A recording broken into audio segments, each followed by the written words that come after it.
درانو کتونکو السلام علیکم. زه محمد سلمان همدرد د حق غږ پښتو چینل خبري لنډیز کې ستاسو کوربه اوس تاسو پام را اړوم د مهمو خبرونو لنډیز ته. د روغتیا سازمان ځینې هیوادونو ته به د کوواکس واکسین ورسیږي. د روغتیا نړیوال سازمان یو مشر وایي هغه هیوادونه چې د خلکو عواید یې کم دي د کوواکس په نوم د کورونا ضد واکسین رسول به روان میاشت پیل شي.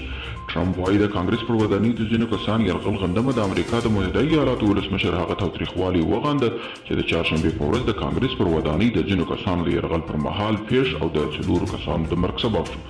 طالبان وایي د سولې په خبرو کې د موقت حکومت د جوړېدو غوښتنه نه ده شوې. د طالبان د قطر دفتر ویاند وایي دوی په قطر کې د سولې د روانو خبرو په اجنډا کې په افغانستان کې د موقت د حکومت د جوړېدو غوښتنه نه ده کړې. جو بایډن وایي پر کانګرس د ټرمپ د پلویانو برید د امریکا د تاریخ تیاره ورځ وه.